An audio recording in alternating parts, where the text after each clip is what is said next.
사도신경으로 신앙 고백하심으로 2월 6일 금요일 새벽 기도회를 시작하겠습니다.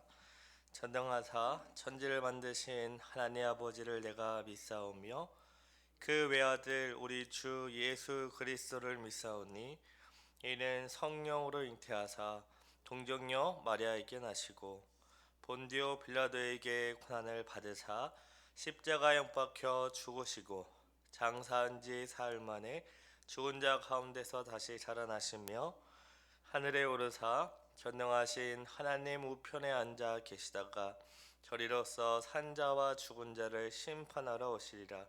성령을 믿사오며 거룩한 공예와 성도가 서로 교통하는 것과 죄를 사하여 주시는 것과 다시 사는 것과 영원히 사는 것을 믿사옵나이다. 아멘. 다 같이 찬송가 21장 다 찬양하여라 찬송하겠습니다.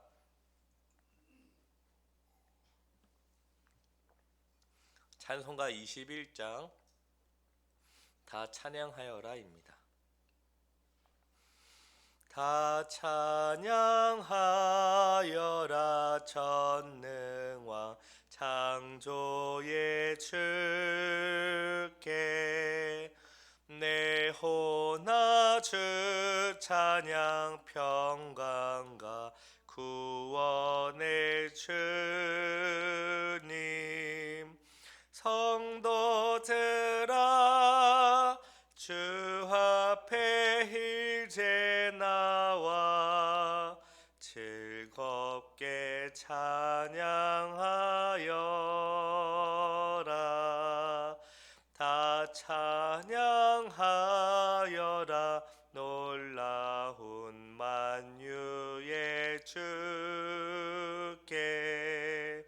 포근함 날개미 늘 품어 주시는 주님 성도들아 주님의 뜻 안에서 내 소원 다 이루리라.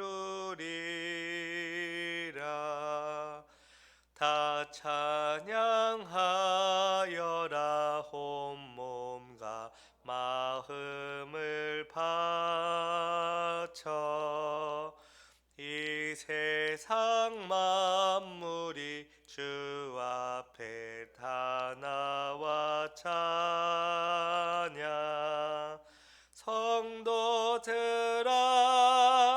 기쁘게 소리 높여 영원히 찬양하여라.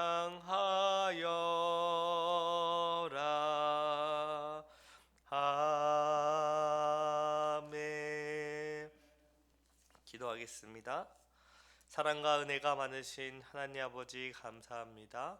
우리를 단잠에서 깨워주시고 새벽부터 주의 이름을 높이며 주의 말씀으로 은혜를 주시니 참으로 감사합니다.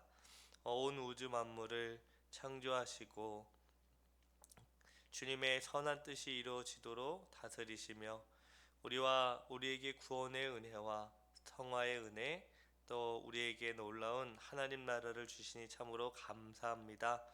우리가 살면서 우리가 원하는 대로 우리가 뜻하는 대로 우리의 인생이 잘 풀리지 않더라도 온 우주 만물을 창조하시고 다스리시며 마침내 주의 뜻을 온전히 이루시는 그 하나님을 믿음으로 바라보고 의지하며 감사하게 살아가게 하옵소서. 내게 주신 하나님의 큰 은혜를 돌아보며 무엇보다 그리스도 예수 안에서 의롭다 하신 그 은혜 우리를 날마다 더 의롭게 하시고 거룩하게 하시는 하나님의 놀라운 은혜에 감사 찬양하게 하시며 비록 우리의 삶의 형편이 넉넉하지 않고 우리가 원하는 것이 아주 오랫동안 이루어지지 않고 해결되지 않을지라도 늘 하나님만 믿음으로 바라보며 나아가게 하옵소서. 이제 하나님 말씀을 듣습니다. 성령 하나님께서 조명하여 주셔서 주의 뜻이 무엇인지 알게 하시고 그 뜻에 온전히 순종하여 하나님께 영광 돌리는 우리 모두가 되게 하옵소서. 감사드리오며 예수님의 이름으로 기도합니다. 아멘. 하나님 말씀을 다 같이 읽겠습니다. 로마서 11장 33절부터 36절 말씀입니다. 로마서 11장 33절부터 36절 말씀을 제가 읽겠습니다. 깊도다 하나님의 지혜와 지식의 풍성함이요 그의 판단은 헤아리지 못할 것이며 그의 길은 찾지 못할 것이로다. 누가 주의 마음을 알았느냐? 누가 그의 모사가 되었느냐? 누가 주께 먼저 드려서 갚으심을 받겠느냐? 이는 만물이 주에게서 나오고 주로 말미암고 주에게로 돌아갑니다. 그에게 영광이 세세에 있을지어다. 아멘. 지난 시간에 우리는 바울이 하나님의 지혜와 지식의 풍성함에 압도되어 터뜨린 감격의 고백을 살펴보았습니다. 바울은 로마서 1장부터 11장까지 기독교 진리의 정수를 아주 치밀하게 논증해 왔습니다.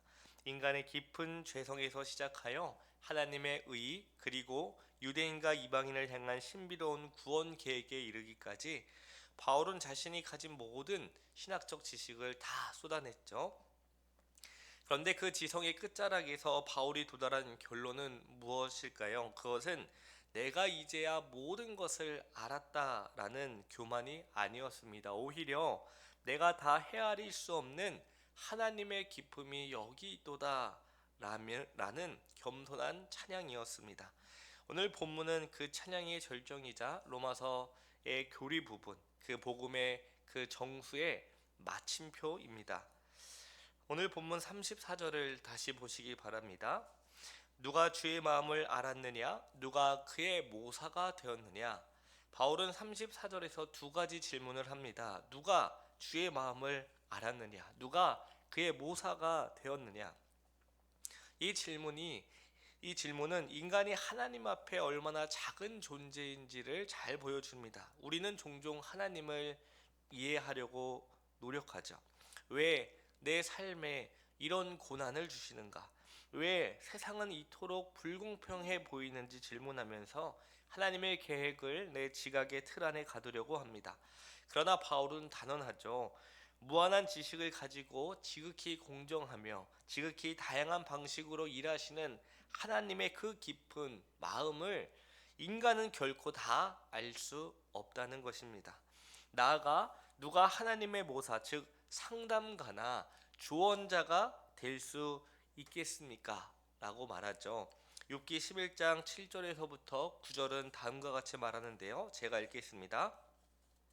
내가 하나님의 오묘함을 어찌 측량하며 전능자를 어찌 능히 완전히 알겠느냐? 하늘보다 높으시니 내가 무엇을 하겠으며 솔보다 깊으시니 내가 어찌 알겠느냐? 그의 크심은 땅보다 길고 바다보다 넓으니라. 아멘. 하늘보다 높고 바다보다 넓으신 하나님께 이래라 저래라 가르치며 지도할 수 있는 사람은 단 한 명도 없습니다. 이것은 우리에게 절망이 아니라 오히려 큰 위로가 됩니다. 내가 내 인생의 모든 답을 알지 못해도 나보다 훨씬 지혜로우신 하나님께서 모든 것을 합력하여 선을 이루고 계심을 온전히 신뢰할 수 있기 때문이죠. 오늘 본문 35절을 제가 읽겠습니다. 누가 주께 먼저 드려서 갚으심을 받겠느냐? 이 말씀은 욥기 41장 11절을 인용한 말씀인데요. 하나님과 인간의 관계가 결코 거래 관계가 아니라는 사실을 알려줍니다. 오늘날 많은 성도가 신앙생활을 일종의 투자처럼 생각을 합니다. 내가 이만큼 헌금했으니까 하나님이 요 정도는 다시 돌려줘야 되지 않느냐? 내가 이만큼 봉사하고 기도했으니 나는 아니어도 내 자식만큼은 잘 되어야 되지 않느냐라고 생각합니다.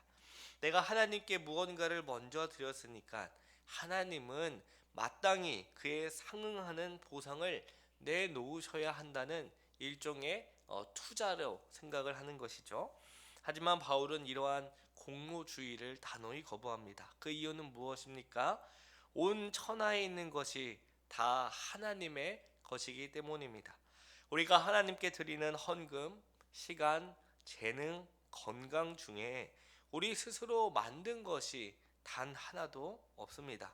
우리가 하나님께 드리는 모든 것은 본래 하나님이 우리에게 주신 것이죠. 주인에게 주인의 것을 돌려드리면서 왜 갚아주지 않습니까? 라고 요구하는 것은 이치에 맞지 않습니다.